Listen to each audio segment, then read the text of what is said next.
Nous sommes ici à une conférence sur la croissance et vous êtes l'entreprise de logiciels qui connaît la croissance la plus rapide. Vous êtes passé de 0 à 100 millions en 2023. Je suis Dario, cofondateur d'Anthropic. Et si je prends la parole aujourd'hui, c'est parce que je crois que nous vivons une période unique dans l'histoire humaine. Une période où nos outils ne sont plus seulement des prolongements de nos mains, mais deviennent des prolongements de notre intelligence elle-même. Je n'ai pas toujours rêvé d'intelligence artificielle. Quand j'étais plus jeune, mon univers, c'était la physique, les équations, les expériences de laboratoire. Je voulais comprendre les lois qui gouvernent notre monde et peut-être contribuer à résoudre quelques mystères. Plus tard, je me suis plongé dans les neurosciences, fasciné par le cerveau humain. Comment quelques milliards de neurones produisent-ils la conscience, la mémoire, la créativité? À cette époque, je n'imaginais pas que l'informatique, encore moins l'intelligence artificielle, deviendrait le centre de ma vie. Mais petit à petit, une évidence est apparue. Certains problèmes étaient trop vastes pour nous, trop complexes pour être résolus par notre seule intelligence humaine. C'est là que j'ai compris que l'IA n'était pas juste une branche de la technologie. Elle pouvait devenir l'outil scientifique universel, un catalyseur pour accélérer toutes les autres disciplines. Et c'est cette conviction qui m'a conduit à fonder Anthropic. Avant de continuer, un petit service s'il vous plaît. Pensez à liker cette vidéo et à vous abonner pour soutenir le travail de l'équipe. Merci. Quand nous avons créé Anthropic, notre ambition n'était pas seulement de construire des modèles plus puissants que les autres. Non, c'était de répondre à une question beaucoup plus profonde. Comment faire en sorte que l'intelligence artificielle reste alignée avec les valeurs humaines, même lorsqu'elle dépassera nos capacités de compréhension? Nous savions que la puissance brute ne suffisait pas. Construire un modèle plus grand, plus rapide, plus efficace, c'est une course que beaucoup peuvent mener. Mais bâtir un modèle qui reste fiable, sûr, éthique, ça, c'est un défi d'ingénierie et de philosophie. Dès le départ, nous avons inscrit la sécurité au cœur de notre mission. Et ce choix, beaucoup l'ont trouvé étrange. Pourquoi insister autant sur la prudence dans un secteur obsédé par la vitesse? Ma réponse était simple. Parce que ce n'est pas une technologie comme les autres. Et le paradoxe, c'est que malgré notre insistance sur la prudence, la croissance d'Anthropic a été explosive. En 2023, nous sommes passés de 0 à 100 millions de revenus. En 2024, à 1 milliard. Et aujourd'hui, en 2025, nous avons déjà franchi les 5 milliards. Pour mettre ça en perspective, Microsoft a mis 40 ans pour atteindre 100 milliards. Apple, 35 ans. Nous, si la tendance se poursuit, nous pourrions y arriver en quelques années. C'est vertigineux. Et honnêtement, je me suis souvent dit, c'est pas possible, ça doit s'arrêter. Mais ça ne s'arrête pas. Pourquoi? Parce que nous sommes portés par une vague exponentielle. Et l'exponentielle, c'est difficile à comprendre. L'esprit humain pense de manière linéaire. On se dit, si je fais un pas aujourd'hui, demain j'en ferai 2, après-demain 3. Mais l'exponentielle, c'est autre chose. Aujourd'hui, un pas, demain 2, puis 4, puis 8, puis 16. Et très vite, vous franchissez des distances qui semblaient impossibles. C'est ce que nous vivons avec l'IA. Et cela amène une question fondamentale.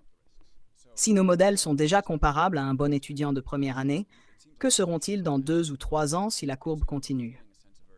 Je pense que nous franchirons un cap. Les modèles ne se contenteront plus de synthétiser la connaissance humaine. Ils produiront de nouvelles découvertes. Ils deviendront des moteurs de science. Et ce n'est pas une vision lointaine. Les premiers signes sont déjà là.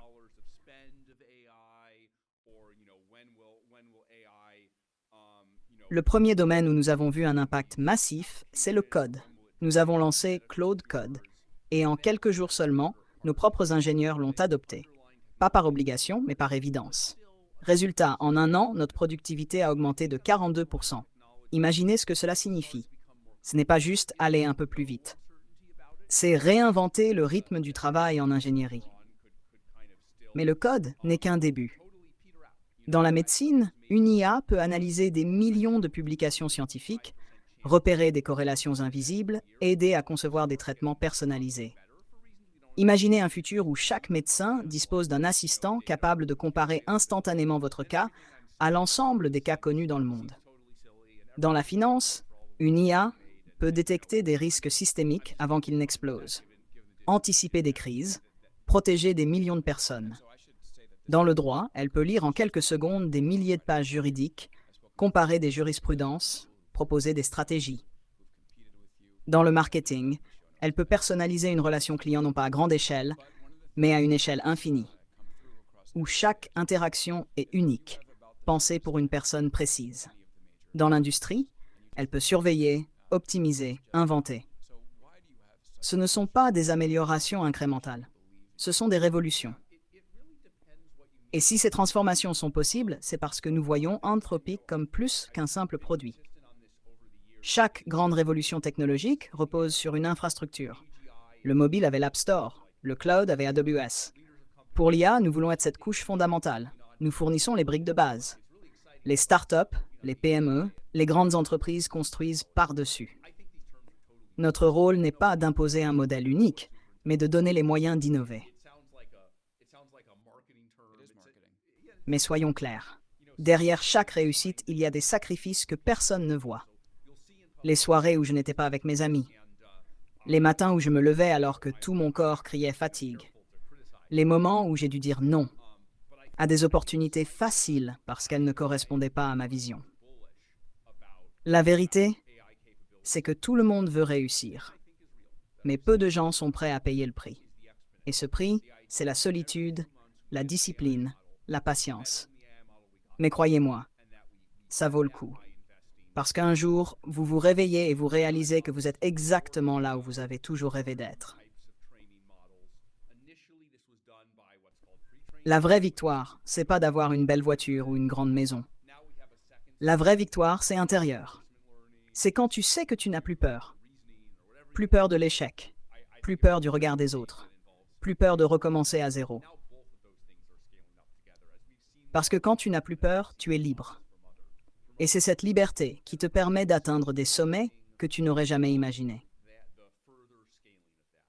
Si je devais résumer tout ce que je viens de partager, je dirais, vous êtes les architectes de votre propre victoire. Peu importe d'où vous partez, peu importe les obstacles, ce qui compte, c'est votre vision, votre persévérance et votre capacité à vous relever après chaque chute. Alors, si aujourd'hui vous traversez un moment difficile, souvenez-vous, ce n'est pas la fin, c'est juste une étape. Et cette étape fait partie de votre chemin vers la victoire. Merci d'avoir partagé ce moment avec moi. Si mes mots ont résonné en vous, ne les laissez pas se perdre. Passez à l'action. Même une petite action dès aujourd'hui. Parce qu'au fond, la différence entre ceux qui réussissent et ceux qui abandonnent, ce n'est pas la chance. C'est le courage d'avancer, encore et encore, malgré tout. À très vite. Et n'oubliez jamais votre victoire. Vous êtes en train de la construire, jour après jour.